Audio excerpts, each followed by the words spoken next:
Hello and welcome to the Sewing Studio.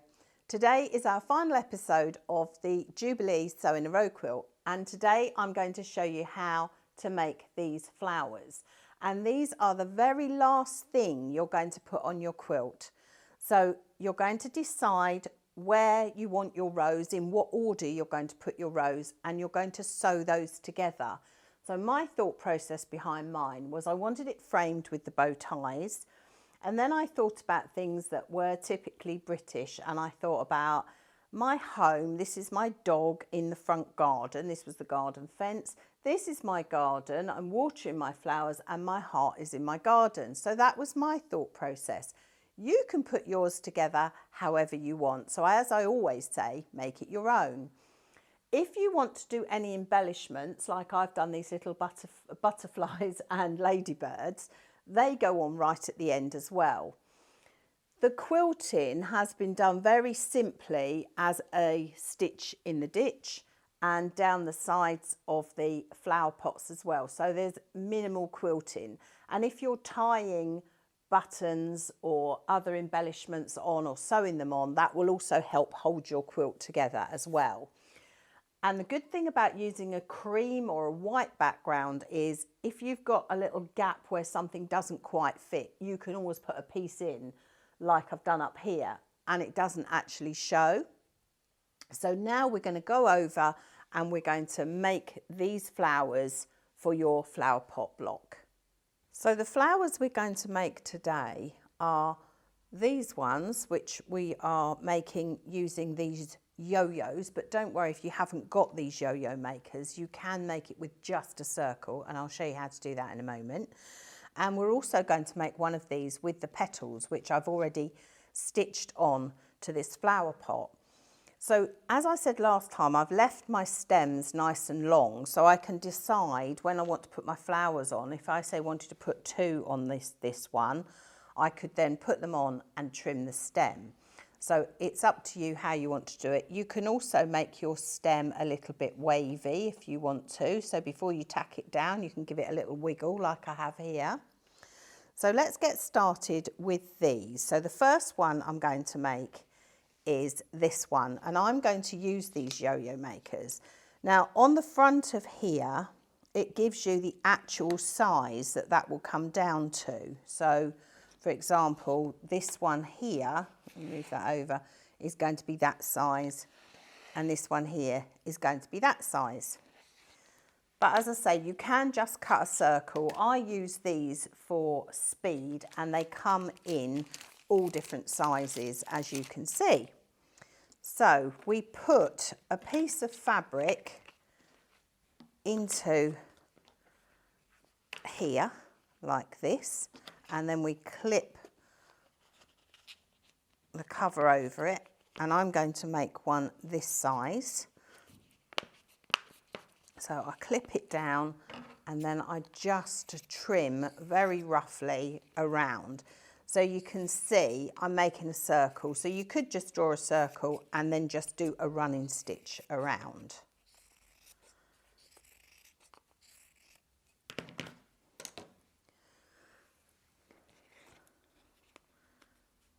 So I'm coming up through the hole, I'm leaving a long tail, and I'm going to keep my thumb over that tail. In a moment, I will need to pull my threads in order to create this shape, and these are called Suffolk Puffs.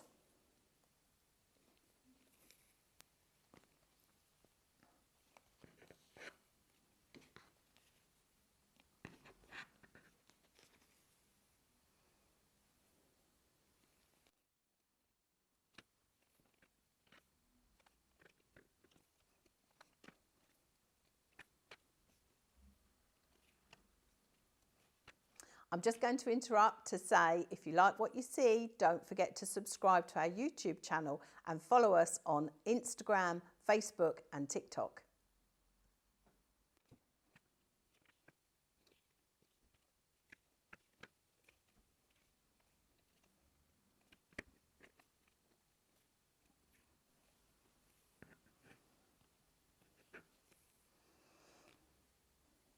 When I've come all the way round, So you need a nice long piece of thread to start with. I'm going to hold the 2 pieces of thread and I'm going to take this out.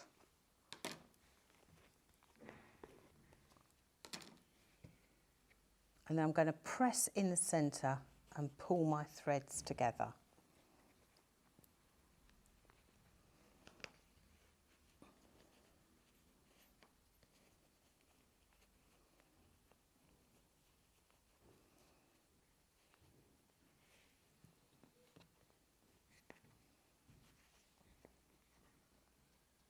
So you can see that I've made the puff.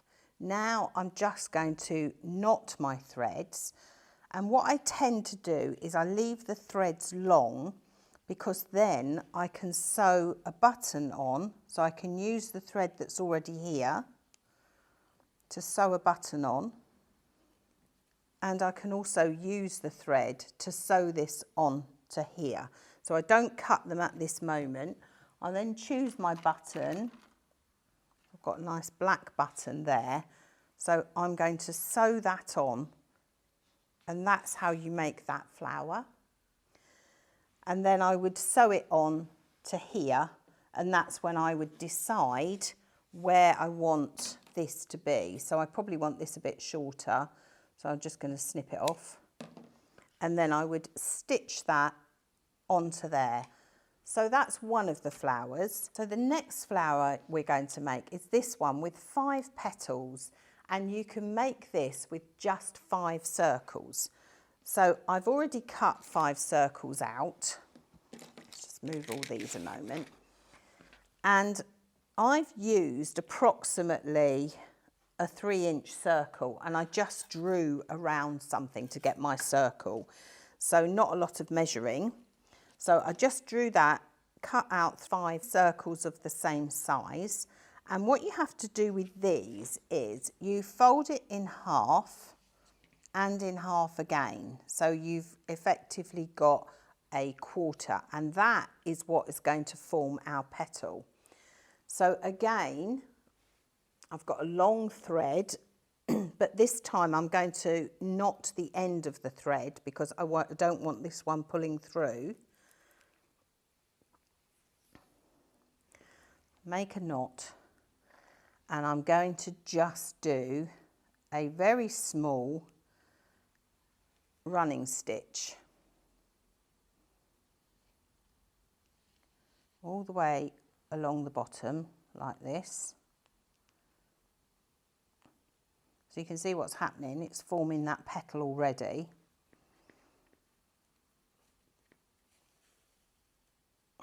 And pull it through.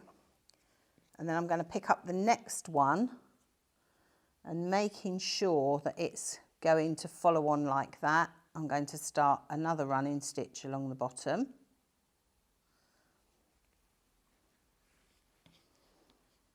So it's going the same way. The circles on the inside and the points on the outside.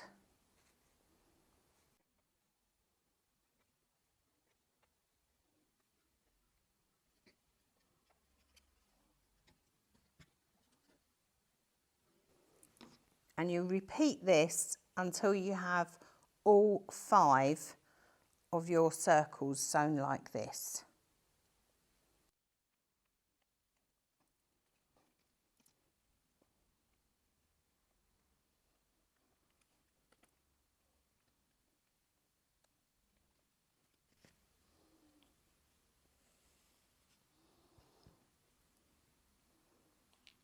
And then what you do, so you leave your needle threaded this time, is you just very carefully pull these, and with any luck it should form a circle. So I'm just going to go into the end of the first one now, and then I'm going to carefully pull my thread.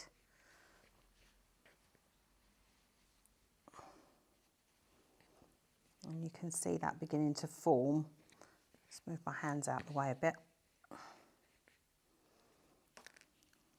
So when you've got it all pulled together, I'm just going to do a finishing off knot there when I'm happy with the shape. So I'm just going to pull the petals about a bit to get the shape that I want. And I'm quite happy with that shape. So I'm now going to do a knot.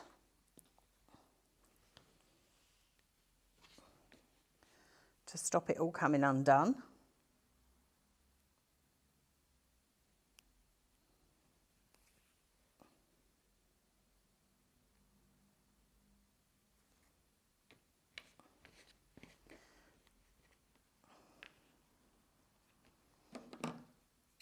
I'm going to leave a tail so I can sew my button on.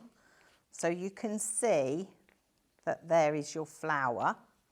And what I tend to do is I put a little piece of felt behind here, just a little circle of felt, stitch that onto the back, and then I can sew my button on. So I can choose whichever button. That one's a bit small, so I need to choose a bigger one. So that's what I was saying about the felt. So you would stitch that onto the back, and then you could sew your button on in front to hide all your raw edges. Again, that one's a little bit small. I should have pulled this tighter. There we go, that's a better one. So that hides all your raw edges, and that creates a flower the same as this one. And then once you've sewn them on, you can lose your threads at the back and snip them off. So that's how you create the flowers for your flower pot block. And as I said, make sure that that's the last thing that you do, and then if you're going to embellish it with little ladybirds, they go on right at the end. And this is our last episode of the Jubilee quilt. So there is a playlist if you've missed any of the other episodes. So as always, make it your own, have fun, and I look forward to seeing you here in the sewing studio the next time.